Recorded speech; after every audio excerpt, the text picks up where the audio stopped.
আমাদের বিভিন্ন মোবাইল কাজ করতেছে। সামনে যেহেতু দুর্গাপূজা, সেটিকে আমরা এমনি আইনশৃঙ্খলা বাহিনী, তারপরে সেনাবাহিনী, আমরা সবাই সতর্ক অবস্থানে আছি এবং মোবাইল টহল বৃদ্ধি করা হয়েছে এবং সামনে আরও বৃদ্ধি করা হবে। সেখানে স্ট্রাইক মোবাইল সহ কাজ করবে, যাতে সামনে মাদকমুক্ত একটি দুর্গাপূজা বলেন বা অন্যান্য সাধারণ মানুষ যাতে শান্তিপূর্ণভাবে বসবাস করতে পারে, সেই দিকে আমরা খেয়াল রাখি।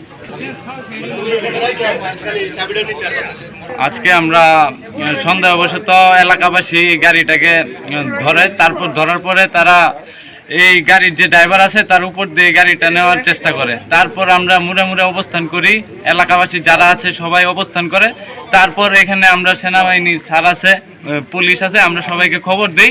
খবর দেওয়ার পরে ড্রাইভার কোনোভাবে পালিয়ে যায়, ড্রাইভারকে ধরা যায়নি। এখানে প্রায় 240 বোতল ভারতীয় মদ পাওয়া গেছে আর কি।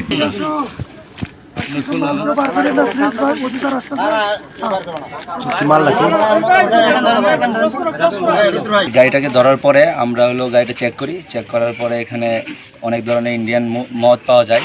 তারপরে আমরা সেনাবাহিনী আসে, পুলিশ প্রশাসন আসে, তাদের হাতে হস্তান্তর করি। তারা এই গাড়িটা চেক করে, আরও অনেক ধরনের বোতল পাওয়া গেছে ইন্ডিয়ান। এইভাবে এখন সব পুলিশ প্রশাসন এটা দায়িত্ব নিচ্ছে।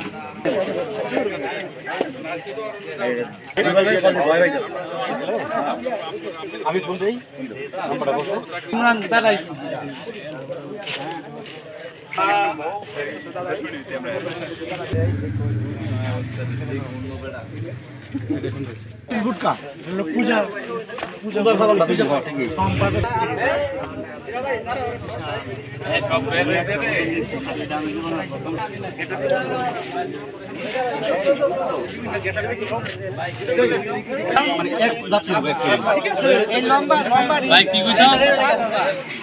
তুই তোলা কষ্ট করছু